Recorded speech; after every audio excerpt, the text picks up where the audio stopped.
Hello guys, সবাই কেমন আছেন? তো আজকে আমরা শিখব, যেমন আপনি কেউ সাথে পরিচয় হলেন, তো আজকে আমরা পরিচয়টা শিখব। তো যেমন পরিচয় হলেন, তো প্রথমে নিশ্চয়ই জিজ্ঞেস করবেন আপনার নাম কি।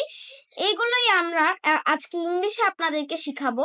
তো পরিচয় হওয়ার প্রথমেই কিন্তু আপনি ওনার নামটা জিজ্ঞেস করবেন। তো নামটা কিন্তু আপনারা অনেকেই এটা বলে থাকেন যে হোয়াট ইজ ইউর নেম। এভাবে আমরা বলবো না, আমরা আর একটু স্টাইলিশ ভাষায় বলবো। আমরা বলবো would you tell me your name please, মানে আপনি কি আমাকে আপনার নামটা বলতে পারেন, এটা বলবো যে would you tell me your name please. এই যে লেখাটা দেখুন। তারপরে সেটা হলো, আপনি নিশ্চয়ই নামটা জানার পরে আপনি ওর বয়সটা জিজ্ঞেস করেন। তো বয়সের ক্ষেত্রে আমরা বলতে পারি যে may I know how old you are, may I know how old you are. তো এটা আপনারা বলতে পারেন। তো যেমন হাউ ওল্ড আর ইউ, এটার আর একটু স্টাইলিশ ভাষা হচ্ছে may I know about your name, may I know how old you are. ঠিক আছে। তো পরেরটা হচ্ছে, তো বয়স জিজ্ঞেস করার পরে আপনি নিশ্চয় ওনার দেশের ব্যাপারে জানতে পারেন, মানে উনি কোন দেশ থেকে আসছেন, মানে কোন দেশ থেকে এসেছে। তাহলে আপনি বলতে পারেন which country are you from, which country are you from। এটা হচ্ছে একটু স্টাইলিশ ভাষা।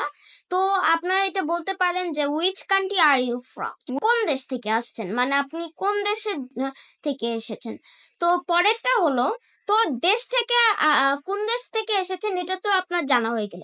তারপরে সেটা হচ্ছে মেন, সেটা হলো আপনি কোন গ্রামের থেকে এসেছেন, মানে আপনার দেশের বাড়ি কোথায়, গ্রামের বাড়ি কোথায়। যখন আমরা গ্রামের বাড়ি কথা বলি তখন আমরা বলতে পারি যে where your home town, where is your home town, মানে আপনার গ্রামের বাড়ি কোথায়, where is your home town.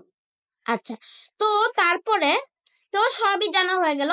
এবার আমরা জানবো যে তার পরিবারের মেম্বারের সংখ্যা কত, মানে পরিবারে কতজন সদস্য।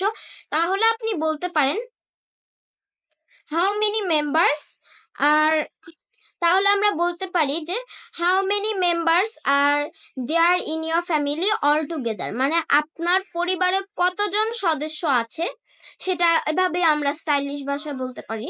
তো তারপরে তো সবকিছু জানা হয়ে গেল। এবার আমরা বলবো যে আপনার বাবা কি করেন। এটার ইংলিশ যদি বলি তাহলে what does your father do, what does your father do ভাবে আপনারা বলতে পারেন।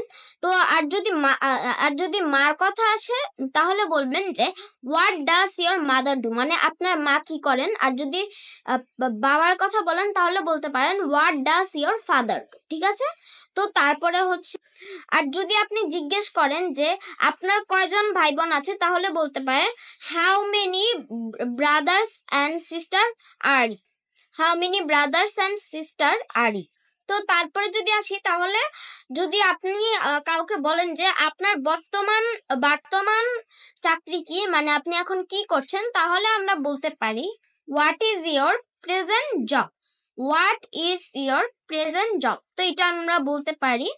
তো তারপরে তো আবার যদি আমরা বলি যে মানে আপনার ইন্টারেস্ট কি,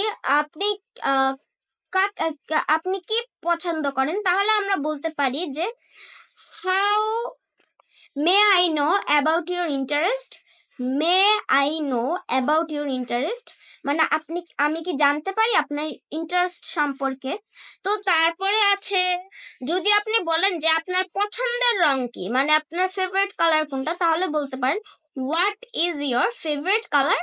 এই যে এখানে লেখা আছে what is your favourite colour. তো এটা আপনি বলতে পারেন। তারপর আর যদি বলতে চান যে আপনার পছন্দের লোককে, আপনার পছন্দের লোককে, তাহলে বলতে পারেন যে who is your favourite person. ঠিক আছে। তো এটা বলতে পারেন। তারপরে তো গাইস, এভাবে আমরা একটি বিদেশের মানুষের সাথে, মানে ইংরেজি মানুষের সাথে আমরা এভাবে অনেকক্ষণ ধরে কথা বলতে পারি। তো আপনারা নিশ্চয় অনেক কিছু শিখলেন। তো এটাই আমি আজকে শেখানোর জন্য আপনাদের সাথে ভিডিওটা শেয়ার করছি। তো এভাবে তো আপনারা এই আমি যেগুলো বলেছি সেগুলো একটা খাতায় লিখবেন। খাতায় লেখানোর পরে আপনারা এগুলো শিখবেন, মানে শেখার পরে আপনিও মানুষের সাথে ইংরেজিতে কথা বলতে পারেন, যেমন আমিও শিখেছি। তো ভিডিও ভালো লাগলে অবশ্যই লাইক দিবেন এবং যারা যারা আমার চ্যানেল নতুন অবশ্যই সাবস্ক্রাইব করে দিবেন। ওকে, বাই বাই।